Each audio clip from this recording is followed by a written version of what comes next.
to welcome Muhammad Saleh, who I met last year. And he has a very interesting story, and he said he'd like to come and speak to our book club members here. And I said, yes, very interesting, but for last year we were fully booked, but I think for March. So last year, November, I think, was it November, October, yeah. Yes, so we already booked this event last year. So I'm just going to introduce Muhammad, tell you a bit about him, the little bit that he shared with us. He seems like a very private person. So Muhammad Saleh was born in Cape Town, and he lived in Switzerland as an electrical engineer for 15 years. In 2016, he returned to his hometown with his Swiss wife and their 3 daughters. He was diagnosed with autistic spectrum disorder in his 40s. He also teaches Brazilian Jiu-Jitsu and mixed martial arts, and he also tutors mathematics, and those are also all his hobbies here.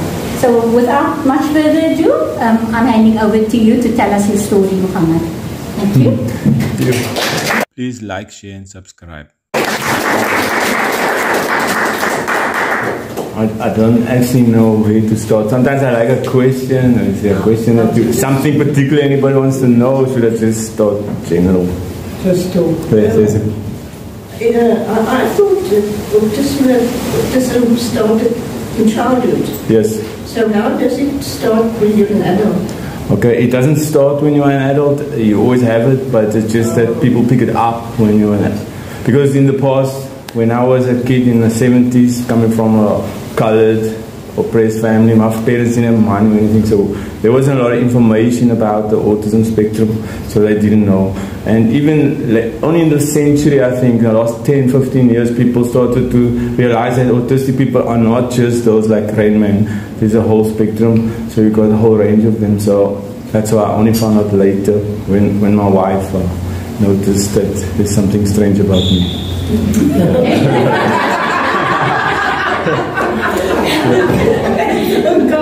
So how does it practically express itself, the condition for you? Yes, okay. So first off, okay, I'm just going to give a brief outline of what I know. To fit in the spectrum, you need to have sensory issues and social issues, okay? So sensory meaning all your senses, your sight, vision, smell, touch, all that things are hypersensitive or like oversensitized, so certain sound, smells, taste, even a bright light like this, too much for me. Normally I wear my sunglasses. It can overstimulate and you get what you call meltdowns. It drives you, it hurts actually physically. Like I need to wear specs or sunglasses everywhere, even inside, because otherwise I get huge headaches. So when your senses are so bad that it affects your daily life, like any one of them or 2 of them, like normal people don't have that issue. Normal people do not need to wear sunglasses inside like me. In the malls, everywhere I have to wear it. And like certain ticking sounds and smells and stuff, it just drives you crazy. So that's the one side. So, and then there's the social issue.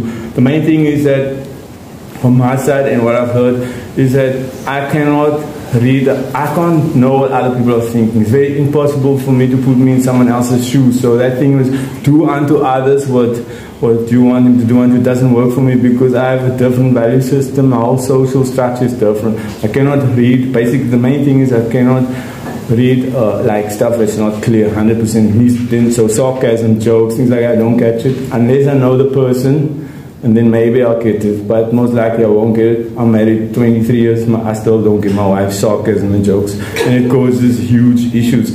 So if your social stuff, your value system, for me, like example, like I don't have no problem talking about how much I earn, what I earn, asking people their age, their weight and stuff. To me, that's not the thing, but socially, that's a value thing. So anything to do with tradition, culture, social stuff, I fall off the bus and it causes huge problems with people because they look at me like, oh, you're an engineer, you're clever, you should understand that you can't say those things. But to me, my value system is different, my brain thinks differently. So if your social issues causes like a problem with your normal daily interaction with people that really bothers you and it causes distraction and you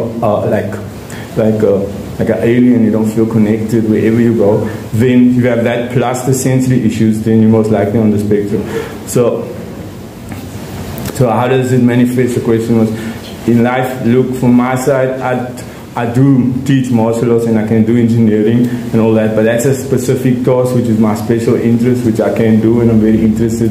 It's very clear that autistic people tend to have very narrow interests, and that's my interest, and lucky God, or whoever, nature, whatever they want to call it, gave me the ability to do maths and physics, so I can survive and make a living.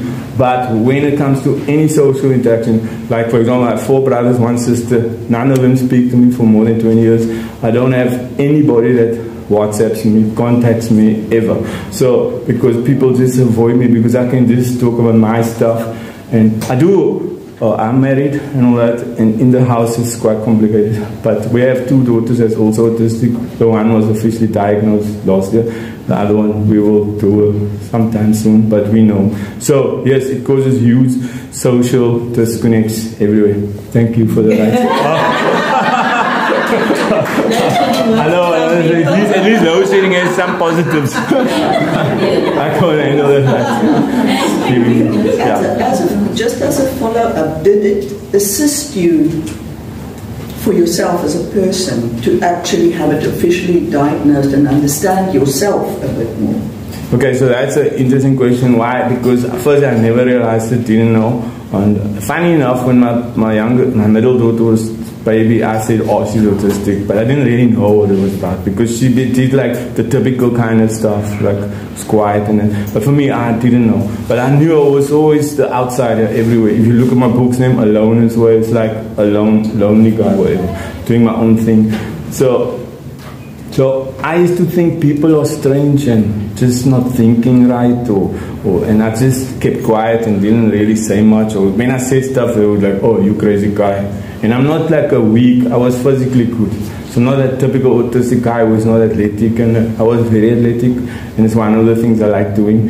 So kind of when I speak and confront them, people with their ideas, it doesn't make sense to me. I was always like placed on the outside, because I could be very blunt and straightforward and quite hectic or whatever. If people, once they start knowing me, they're like, oh yes, and initially they'll say, oh yes, I like your straightforwardness, but not just let something come that's very important to them, and I'm straightforward, then I'm gone. So for me, when I found out, because what happened in 13 years of marriage, my wife said she didn't understand this. There was quite a few times when I did some strange things. We can go into it if you want to know, and then one day she watched a movie, like a documentary on TV or somewhere, and she said, that's my husband. And that's when we found out. But since I know, I'm coming back to your question, since I know, it didn't change anything, because it's still the same. People that knew me, like brothers, sisters, family, and friends, old friends, or people I know from the past, they always knew I was strange, but they will not put that to it. They'll just say, oh, you're difficult, you must try harder, you must do this, think a bit before you talk, all that. So it doesn't change anything, because I still can't be like the others.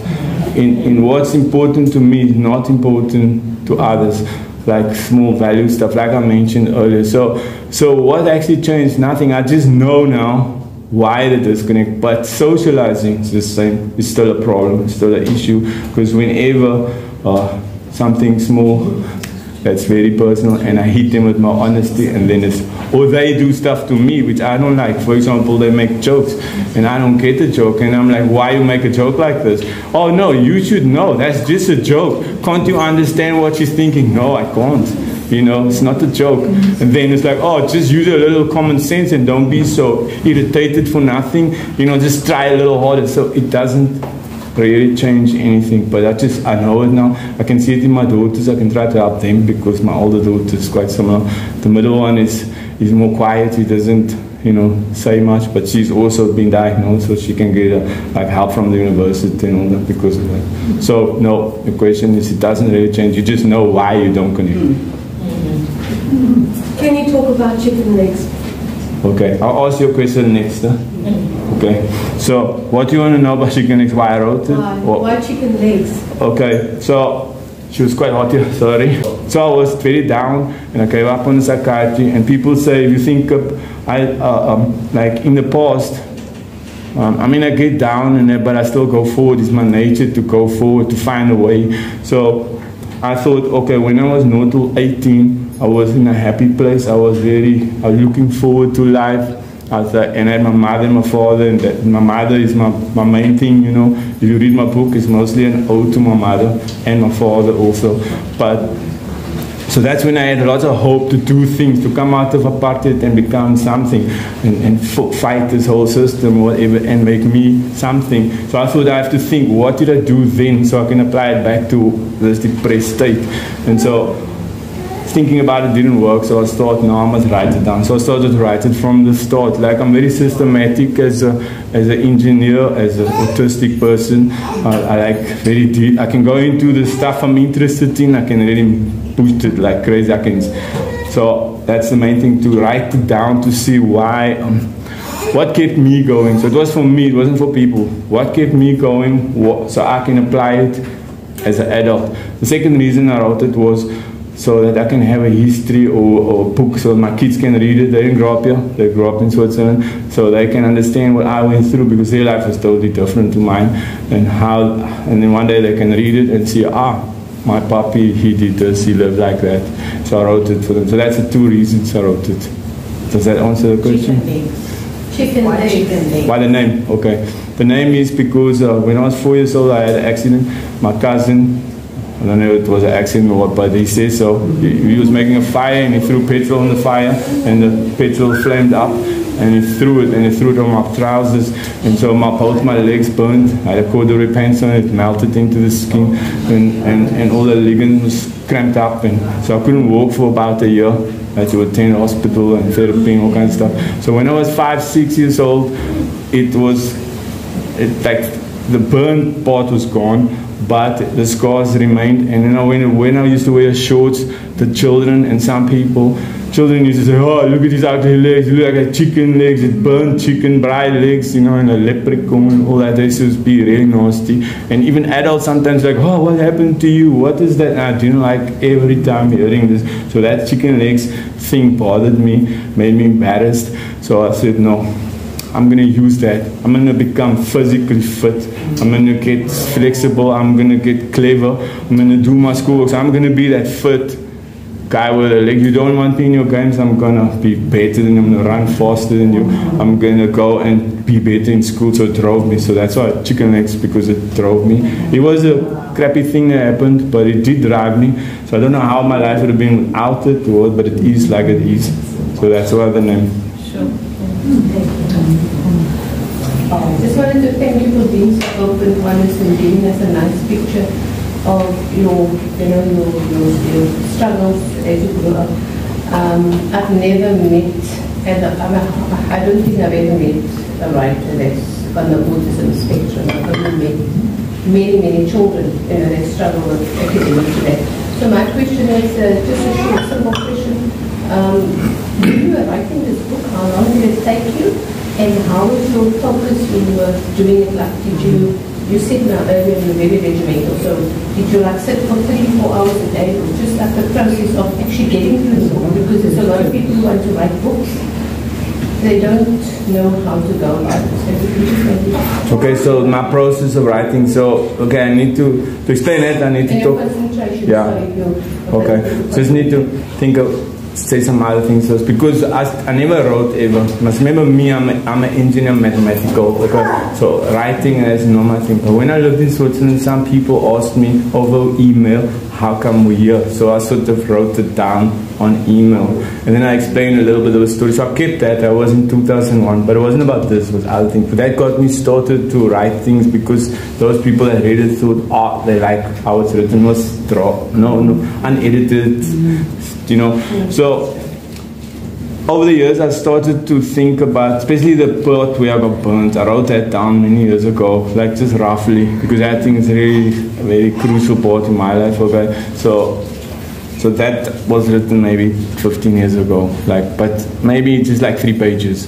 So now in COVID, and especially when I came to South Africa 2016, it was like after like 2-3 years, the crisis really hit me. I didn't really like it. I thought, oh, Cape Town, my home country, maybe it will be better, but it was worse for me than before I left. So I didn't feel at all connected. I was like really bad. So, and then COVID hit. Remember, I do martial arts. So a part of me is like, many autistic kids, they have meltdowns. I don't know if you've seen it. They get aggressive, they get physical. I used to do the same as a kid, knock my head, jump up and down. But I need physical activity to regulate me.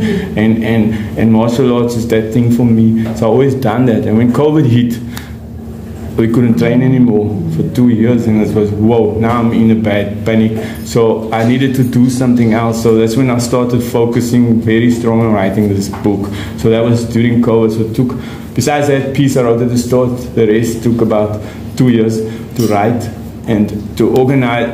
For me, to write is quite easy because I don't write for other people. I'm just writing for me. I'm not trying to think what would others like, what would you like. I'm just telling my story to myself and to my kids. So I can do it quite easy as long as there's no outside issues that I have, because I'm prone to anxiety and OCD and all that crap. So if there's nothing, I can sit down and focus on my stuff. Autistic people, the thing they're interested in, they can sit and focus on that the whole time. So I can do that too. So I can sit for hours and just write.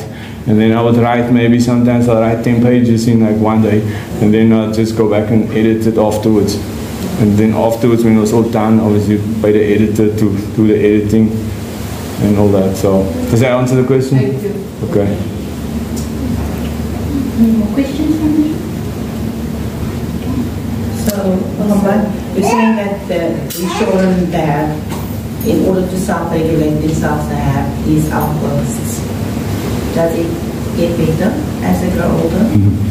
What they call meltdowns is when things become too much. It's like, with me, I cannot speak for everybody, but it's a similar pattern. So like small things will bother me, like a light is too much, and then someone is saying something is irritating me, and they don't. For me, what triggers me is when someone uses a logic and says, oh, but you are saying this, without asking me what I am saying, and that irritates me in like instant. It changes me like, because like they won't ask me, they know what I'm thinking. Instead of asking me what I'm thinking and accusing me of stuff, I'm very logical. Remember, I'm that kid that used to get like 100% for maths and physics. In engineering at UCT, I was it was easy, you know. Even I worked 15 years as a consultant, not 22 years I worked as a consultant engineer. They flew me like many countries, fix a power station, whatever. I did that, and it was easy, it was boring. So when people come with their social stuff and they accuse me, and then it feels like a volcano, because I get frustrated because I'm trying to explain to this person, but they're like, no, you are thinking like that, without asking me. Then it doesn't stop, it comes, and then I need to get physical. You can see I'm very mobile. So, and then when I was younger, I used to get aggressive and attack people, and I was in quite a few fights, you know, as a kid. But you can't do that as an adult, even though I know now I know, but I didn't know then. As an adult, I knew. My mother used to say, watch out for consequence. That's what she said. Might not have a lot of empathy for others, but consequence. So if I hit someone as an adult, I can get in trouble. So I need to stop. I had to stop that, because I know that's worse than that one meltdown. I know that to go in prison is worse, so I don't want to go. So it still boils like crazy. So I need to sidetrack it. So I don't think it gets less as you get older. It just somehow, if you're an adult, maybe you start thinking of other consequences. I always tell other people who has autistic kids, like, oh, they don't listen, they don't talk, they can't do anything. But I ask them, does your kid pee in the toilet or in the kitchen? And like most of them, no, they pee in the toilet. I see, so they could learn that, okay? So they could learn one thing, they can learn some other things too. So it's the same way for me. I'm crisis driven. So I would see, if someone's irritated me and I need to get physical and talk and it's not going anywhere, I would think, if I hit him and I'm going to prison, then I'll switch to that part and I'll just keep quiet. I'd rather not. So something like that. Yes. So how do you identify yourself? If I meet you and I think you are this handsome guy, I want to talk to you. How do you identify yourself straight away to a stranger or to another person to say that you are maybe not like others? It always depends on the situation. Sometimes I can pick up, you know, like I can see you, like my senses are oversensitive and I'm very fast. So, but I can see your changes in your body language, movement, and I normally don't associate it with a correct emotion inside your head. So I'll think, because you do that, you must have this. So I would see if I'm like in a new place and people want to know, then I'll be more talkative and open. Otherwise I'll go on defensive. That's my instinct first, is defend myself, because lifetime of being attacked and confused and not understood makes. So some people I can say I have it, I'm on the spectrum and they'll respect it, but family members, they're like, no, we know better. Your mother spoiled you. You're just a brat. You know, so we know better. So with them, I'll just avoid them now. And if you're new and I see you interested, first of all, I trust, like I'm literal. So if you say you're nice to me and you trust me, I will like instantly like, okay, you are nice, because I'm black and white. So I'll watch you. So you do one thing wrong, I remember that, and you switch from nice to then you're my enemy. I don't have in between. So it's either I like you or I don't. Yeah. So it's like, and I'll switch. The funniest thing, I can switch on and off between the two. Yeah. I can switch. Like in 1 second, I can feel, okay, I don't care if you die. Next second, oh, you did something nice, okay, now you mustn't die. You know, and I had the same thing with my wife all the time. We're married 23 years, and it's difficult loving for her and for me both, because she don't understand me and I don't understand her. Right. And it never stops. But that is quite a natural thing. No men understand. I don't know. I can't talk for everybody, but one thing is certain, you're a resilient person. I just don't give up, that's the thing, and I think I got it from my mother. Anyway, never given up since I was a kid. Although I never wanted to, okay, I don't know if I say this on camera, but a long time back I wanted to be dead, okay, always, you know. Although I was a clever kid and all that people like, whoa, how can you be so upset? You come first in class, you're the fastest athlete in school, all that, but I didn't want to be but the only reason I didn't do anything was that I don't know if I'm gone, what's going to happen. I don't know if it's worse then, so I'm like, rather take my chance here, okay? I don't know. So who knows what's the reality of what's happening afterwards. So while I'm here, I'm going to do everything to try to always make my life better. Whatever it is, I'm never going to give up. But I'll never want to be here, but I'm not going to give up. And so I'll do stuff and challenge myself, wherever. That's me. But that's not for all autistics. I don't know how everyone speaks. Yes. I just put in how many books have you written? Okay, I just wrote this one. I'm busy with the second one, and so I thought I'll write this one first. Actually, I started with the second one first, but I thought I'm going to first write this one just because there was a crisis and I needed to get it out for me. And the second one is a bit more. This one is kind of nice in some ways, you know, it's like, but the second one is like when I'm more adult and how my interaction went wrong with people, which is not nice. People don't like to read like miserable stuff, so I left that for this one. And I'm trying to write that in a not too negative way, but it's factual, so for myself as well. But on a note to the book is, like I said, I wrote it for me, I didn't write it for people. But so over like a year ago was published, and some people that don't know in other countries, some autistic groups, and so read it and liked it. So I thought, if some people like it, maybe others might like it, so I can try to market it. So that's why I'm like thinking of marketing. In the second book, I'm not writing for people again, it's just for me. I'm not thinking, people tell me, oh, you must write it like this, and then more people will want it. I say, well, then you write your book like that.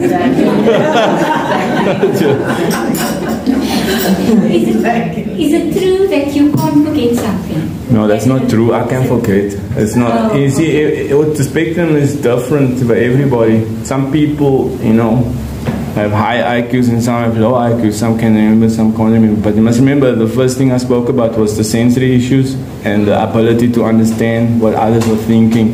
That got nothing to do with IQ and memory and that. So that's what put you on the spectrum. So you can be just, but in some autistic people are prone to certain things, like I have OCD, ADHD, those kind of, and anxiety, so it's also part of that package. But not to forget, it's not true. Some might, I don't know how the brain works, maybe because the social part is not right. That part of the brain was used for logic and memory, and then those ones can't. I know one woman that can remember like this. But what I can do is this: if I tell myself, remember committee kamer or something, or remember how this room looked, then I can quite good recall it. I remember in university I did physics too at UCT, and there was what they call Maxwell's equations. I don't know if you know what that is. And it was complicated and I didn't really understand it. So I looked in the textbook and it was 3 pages of definitions, and I said, okay, I'm just going to remember this like word for word, how it's written and that. So it came in the exams and I could just out of memory just write it down. Okay, I didn't understand it, but I got it right. But sometimes I can do that, but depends on the need in it. But it's not like, oh, I don't forget. But I have quite a good memory. But nowadays my short-term memory is worse now, I think, just because I'm getting older. So I can't remember short-term stuff so easy. I have to do it much more. I can say join the club, but yeah. not at that age. Yes, I'm only 53. Yeah, I think she was first. Do you enjoy reading, and what kinds of books do you enjoy reading? Yeah, do I enjoy reading? No, I don't read nothing. I read nothing at all. I don't read. I don't watch news. I don't keep up to date with politics. I don't watch anything. So I never read. I have too much things in my own brain that I want to let out. So I can't read other people's things. I do not want to have. I don't want to have influence by other writers, because then it's not my writing. So no, I didn't go for writing classes, nothing. I don't want it. I just want to write like I want to write. If you don't like it, fine.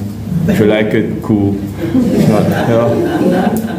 not, no reading. But I did read as a kid though. When I was young, I didn't go. I go through phases. It's like a computer. You can program certain blocks, and sometimes I'll call that block. Okay, now I'll read for a bit. But it's totally random. I don't know when I'll do it. And when I was younger, I used to like to read about, like I read a book Aztec about, like more non-fictional stuff. I like. I don't like romance, and I don't understand it anyway. So.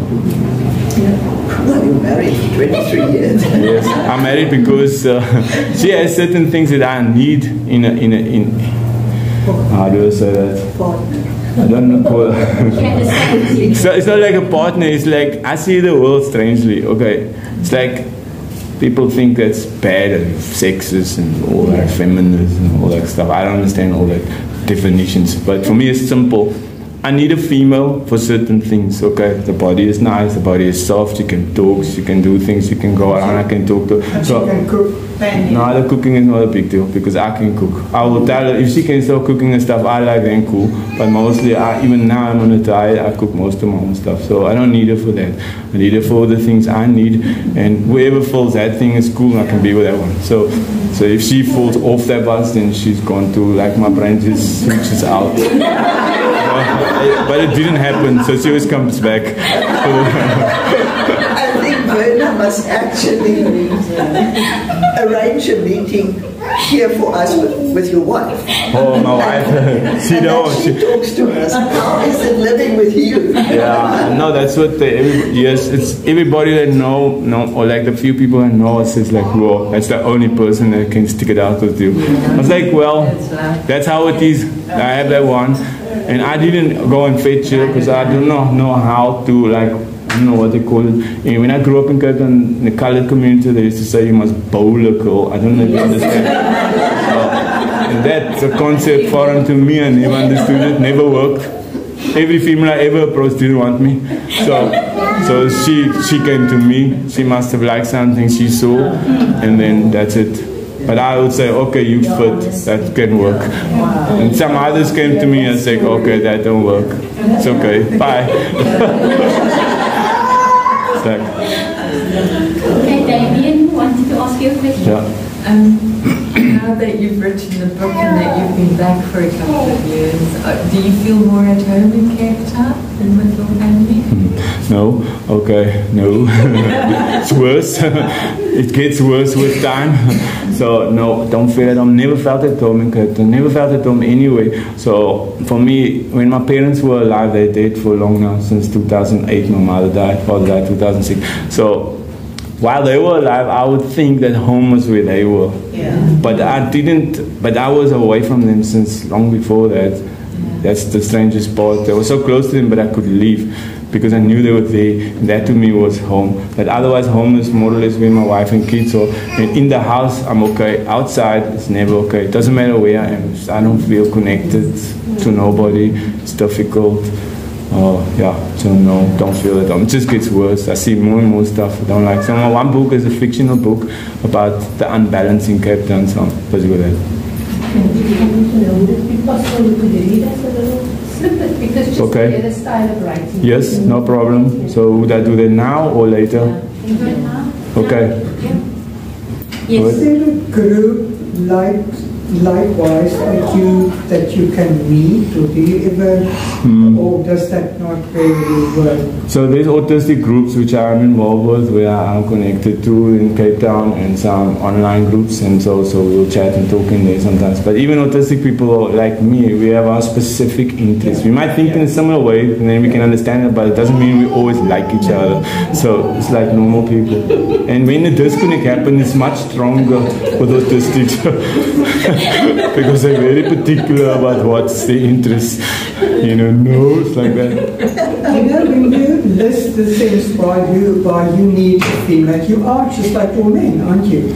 That's what people like to say, but it's not exactly the same. It's like people like to say, oh, I'm just like you, but it's not. You can't be partly pregnant. You either, some pregnant people, some pregnant women understand that. That's actually something that autistics don't like to hear. Like, oh, you just like this, and you just like them. It's so similar. We almost like it. No, it's not. If you have all that sensory stuff plus the social skills, then you're there. You can't be partly pregnant. Either you're pregnant and you can carry the pregnancy right through, with no problems, and you have a pregnant woman that has problems from the start, but both are pregnant. You have similar traits to some people when, like autistic traits, everybody has some of it, but to what extent, and is it all together? Then you're autistic, not just. So yes, obviously there's similarities with lots of men, and they say that autistic is like a very strong man in any way, but it's not true, because I'm very feminine as well. Like in things I like cuddling, I like many stuff. So it's not just that. Does that answer it? I was just making a joke. No, I don't get jokes. I didn't really like that question. Could I just ask about your wife? Is she in a profession? Does she work here? No, my wife is Swiss and she's a nurse. So, because like I said, we decided to come here. She could have worked there and we could have stayed and lived off her money partly. But because this thing messed me up totally, I was going crazy, and she thought it's better for the whole family if she just comes here. And now listen to this, South African government is absurd. We are married since 2000. She still doesn't have a working permit here, so she cannot work here. But and we applied now since we're back 6 years ago for nothing. We even applied now for every 2 years you must apply for a visa for, and it's 4 months still don't have it. So this country is crazy. So she can't work. She's a nurse. She can't work in this country, but it doesn't make sense working as a nurse, because salaries as a nurse is, I don't know, like 10, 15,000, and she can just go work 3 months in Switzerland and earn enough for a year and come back. So she's never going to work here. The reason we came here because my pension could manage us here. Not like rich people or anything. It's just we live I'm very frugal. I'm not interested in stuff, so we can manage. So without her working. Okay, here in South Africa. That's why we came here. For me, people are like, oh, you're so lucky. You don't need to work. I say, well, this is how somebody lives in the area. Okay, then pack your stuff up and go live in Crossroads. And I guess you also don't need to work. You can lower your standard. For me, it's the same kind of thing. To change my standard from there to it's like, I don't even like it here. I don't like the culture. I'm Muslim. No, that's I can't stand the traditions, the cultures, all that social stuff. It doesn't work for me. I'm going to read that piece too. Have your children transitioned from Switzerland to South Africa? Because my understanding is Switzerland would not be a violent country, but South Africa is a violent country. Yes. So that was the main thing when we decided to come in 2014. I came for a week just to check. Okay, I decided sometime back I'm never coming here even for a holiday. Since 2008 my mother died and I said I'm never coming to this country again. So, but because of that thing, and I came 2004 to check for the violence and stuff. But if you look at it, most there's not a lot of random crime happening anywhere, and people just, it is more violent, of course, yes, but if you live in a certain way, how many people do you know that was randomly in the street somewhere killed and abused and that? You know, if I look at people, it's not too many, you know, like violent crime. I'm not talking like basic stuff like robbery, because that happens in Switzerland also. I was robbed there, but like the violent stuff, murder, rape, those kind of things, it's not happening randomly. Many of the times it's where you put yourself into places. Sometimes you have a random house breaking, and then, you know, but it's not really that. So from that perspective, it is not safe here. So we don't allow our kids to travel, to walk around at night, to travel anywhere alone at night. Nothing. So yeah, the two autistic ones, they prefer it here because in Switzerland they were very religiously crazy. I don't know what's the term for that, like religiously racist. Like they were just so Christian and Catholic. So every Muslim is a terrorist and you're on suspicion. And even though they're half, you know, mother Swiss, they were like excluded in many things because they're very, the Swiss is hectic. Anyway, so they preferred it here more for that one reason, and they did okay, like in the system with schooling and stuff. But the small one didn't like it here. She got bullied by my people, her own people bullied them for years and messed her up and everything. So she doesn't like it. And how old are they? 18, 20, 22. Yeah. We planned the dates of birth. They're still with you at home? Yes. Yes, they're still there. So yeah, we planned the date of birth. I don't know if that's a topic for now. Because anyway. So you want to read a piece, but I have to get my glasses so that I don't see that good anymore when I read. So I think I'm going to read a one piece near the start. So that's why I always think of that, given that here. Because the book is like a chronological thing. It starts when I'm young to when I'm old. I don't read that great, so if I make mistakes, just don't get upset. So it's like when I was 2 it starts, or 1 or something, and then 21. And then I mostly was with my mother and all the time. So I'm just going to give a piece of small chapter, not a lot, 2 pages, with me and my mother. So I'm about, at this point, I'm about 3, okay, in the book here. And I used to spend lots of time with my mother, okay? And so it sounds like this, and it's called The Sky. Assalamu alaikum as-samawati wal ard. Mom said when she opened the door in the morning, while stretching her arms and hands high up above her head, with her fingers pointing straight up. She then said some other words which made the tune of a slow rhyming song. What is that you're saying? I'm greeting the heavens and the earth. Why would you do that? They don't even answer and can't even talk. Everything is made by the Creator, and so are we. We all should respect and greet each other when we meet. Mornings, when I open the door, I meet the sky and the earth for the first time in the day. What language was that? Arabic. How come you can speak Arabic? Some of my father's ancestors came from Aden, and he used to speak Arabic to us at times. Where is Aden?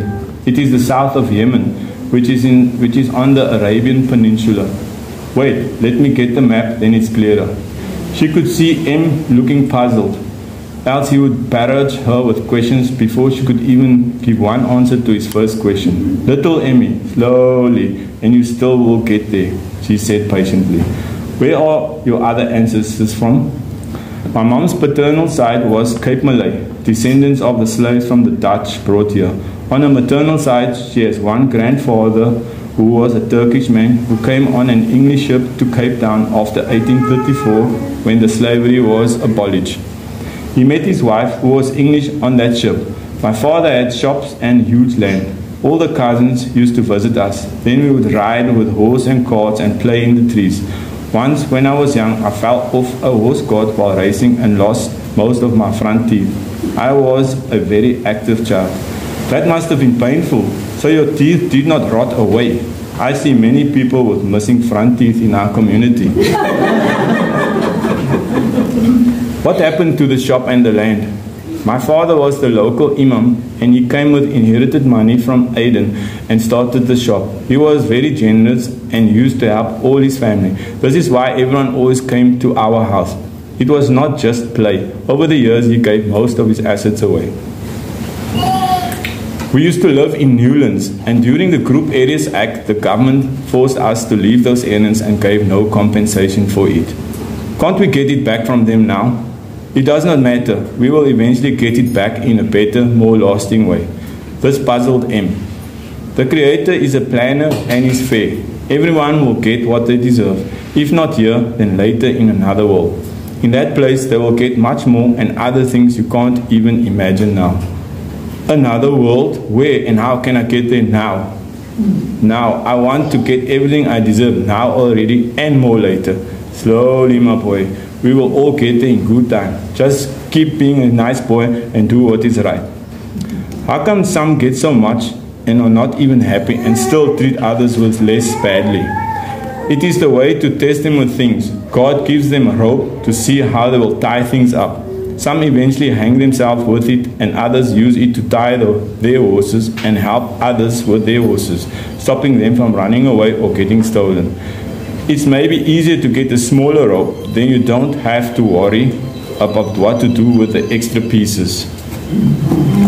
M did not follow exactly what she meant and preferred to drift to the things he would get in the other world. He tried to imagine things he could not imagine, that there would be unimaginable things that would be available to make him happy in the other world was such an amazing concept to him. It made him relax and dream pleasant thoughts. It was something Mom used to mention whenever M thought the world was unfair. Yeah, that's that chapter. So there's different chapters like that. Your mother sounds like a woman with a lot of wisdom, yeah. Yes, because I used to be very close to her. I mean, I didn't really have much friends, so I used to hang out with my mother all the time.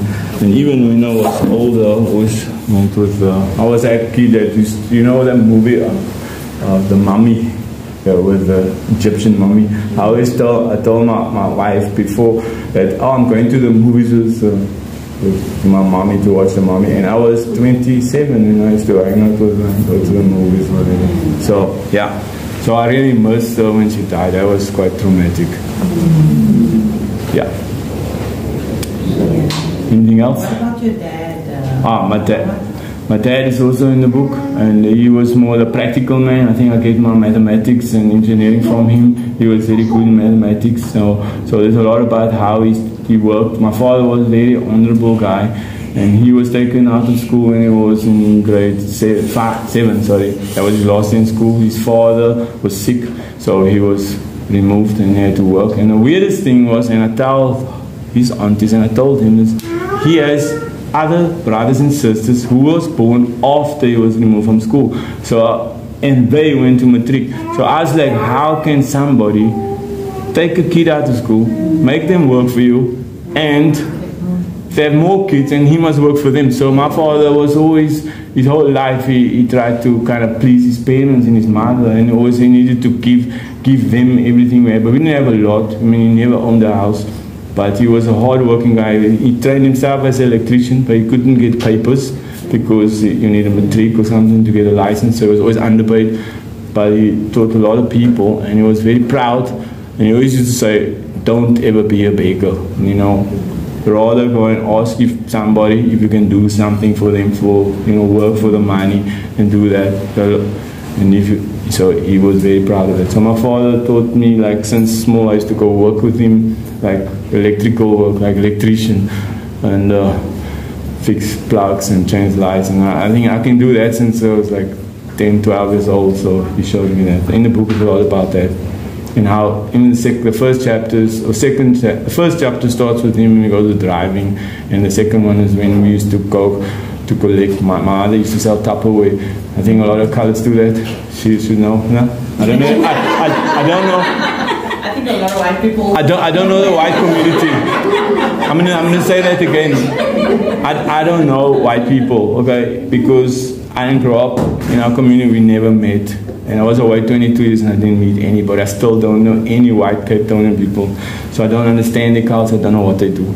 But in our community, we didn't have a lot of money. My mother used to organize Tupperware party, and we go collect it. And my father used to drive her at night, and I used to go with. and we used to go into really like bad areas. I think it could have been like the flats, and we used to go there and collect with my father, and I was always impressed how brave he was, because it was scary even then, and he was never scared of anybody. He, at least maybe he made me feel that I'm safe with him.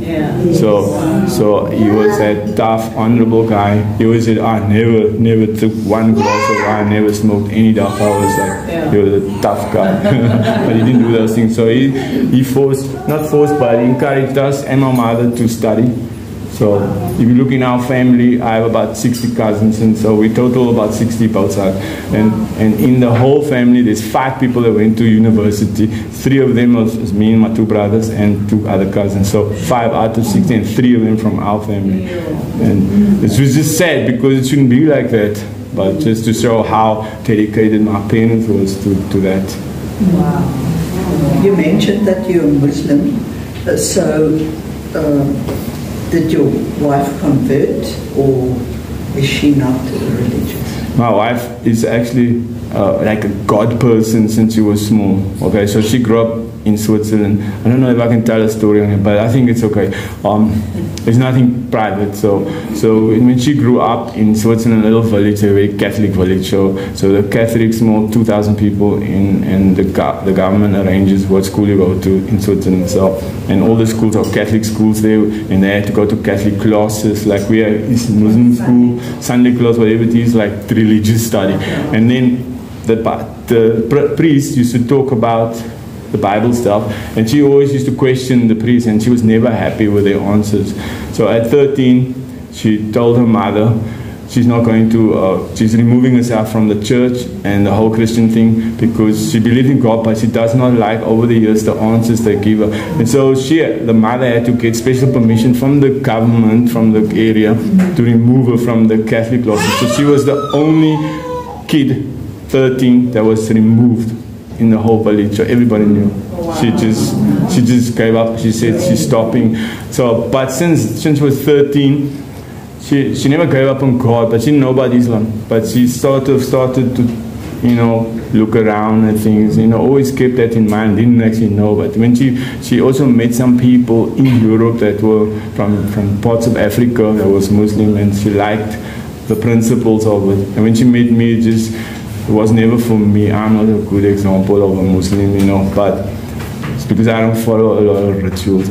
It's difficult for me. So she found her own way, and I was just a loss. And when she came in, she awesome, looked at the Quran and stuff and liked it, and she likes the principle and took it. So basically, she's always been much more religious than me. Wow. So she's Muslim, much stronger. So, yeah. Your book, is it basically about your childhood, or does it go? Yeah, it goes from 1971 to 1988. So it starts. So basically, it's the period from North till when I went to university, and I went to UCT. So that was my hopeful period. When university started, then I started to feel everything go down again. So it covers that period. So you will see a kiddie in the book.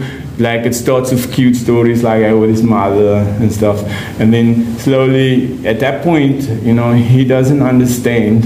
And the book is written like in the moment, but from a third perspective. To say that I wrote it as a not I, because like this you get a separation, which he was kind of a separate. The only one he was with was his mother mostly, and with her it was okay. He was and has to do kind of strange things. He was, if you read it, but at the start.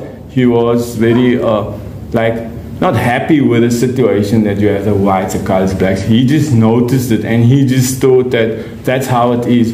The colors are here, the blacks, they clean, the whites have big houses and cars, and that's just how it is. Nothing, there was no value attached to it, But as he got older, like 9, 10, 11, he started to see like riots and things and abuse, and then once he's like a teenager, it got quite. You can see how it builds up this dislike for the system and the whole, everything that's going on, and you get that feeling like there's a ticking thing. But slowly, you can see it as it grows, and a little bit. But it's not just about that. So it goes up till 18 when I hit University of Cape Town, which I discovered they always had place for non-white people. But why? I always think, why? Why would I have a small percentage always? Then I come back to my theory. This is my theory. It's not correct. I don't know if it's correct, but my theory is that South African, this might sound weird now, I don't know how you're going to take it, but I'm just going to say it, okay? That's what I do. I just say the stuff. So I think is that if you look at the history, I'm just going to go quick. In history in South Africa, if you look at America, the colonials came there and they were working harder and they actually did south the work, the Europeans that came. But in Cape Town particularly, the Cape Town, the Dutch and that, when they came in, they didn't want to work themselves. They got a lot of slaves. So if you look at the history, the slaves outnumbered the white bosses, you know, by far. So in this country, that's the issue. You have an outnumbering of slaves. I just forgot where I was going with it. I got distracted. What did I start on? The theory about why UCT or university. Oh, there we go. That's the point. So why? That's it. So you must remember the whites had always a lot of slaves. Even when the Boer Groot Trek after the 1820, the English beat the Dutch, and then after slavery was abolished, that's when they left Cape Town to go up. Why? Because they were upset because the English abolished slavery and they didn't have people who work for them, so they thought now they have to leave. They even lost it here and they don't have anyone to work for them. There was more Cape Malay, come the slaves, more slaves than, and still the slave people always, they needed people to do their work, to clean, to cook, to build their houses, all that stuff. And so that's why they continue to have a small percentage, in my opinion. People can go to university because they need to educate some of them to do their work because they're not the workers, they're the bosses. You see, and that's why UCT always had a small percentage, in my opinion. I think, I have to prove it still, but that's my theory, that's what UCT always had. Even when I got there, it was about 14% was non-white. But it was a horrible experience for those superior people who didn't like it. So, yeah. Sorry, I think she wants to back up, but I just wanted to know the Imam that came from Adam. Yes, that's Effendi. From Adam? No, sorry, that is, sorry, I'm talking. My father was Hasim Sahibu. So, if you look at Kapini Street, there's a mosque called, in Kapini Street Mosque, there's the lane next to it is called Sahibu Lane. Huh? And that was my grandfather that came from Adam. His family of them. Okay, his ancestor, or his grandfather, I don't know which one, but his was the second imam of the mosque in Kapini Street. That's why the road is still called Sahibu Lane, which is my mother's surname. Okay, and the other side of my mother is from the Effendi guy. Yeah, so. And my mother is there, we come from famous people, but I don't really care about that. So I don't even mention the names there in the book. Okay. Are there any more questions? Okay, because it's almost 11. Yeah. So the book is for sale? Yes. Yes, so we can make it $290 today. Normally I do it for $300. Yeah. You must first look at the font. Yes, I did make it a big font because I also can't see, so you can check. Especially did the font a little bigger. Okay. I think some people have to leave at 11 o'clock, so I just want to thank you, Muhammad, for your time and for telling your story to us. Because I think we were all very curious to hear your story, and then some people are also interested to buy your book today. Okay. But this is just a token of appreciation from Pinelands Library. Thank just you. Something for you. I respect that. It was a bit difficult to find something practical because men like something practical. Yeah. I'm a trained. I like this. I always go train, so I need a water bottle. Okay. Yeah. So you can that is actually a cup, so you can have your hot or cold beverage. Oh, fine. I can use it as and it seals. Yeah. Yes. Yeah. Cool. Okay. So thank you so much, Muhammad. Thank you for that. Yeah. Okay.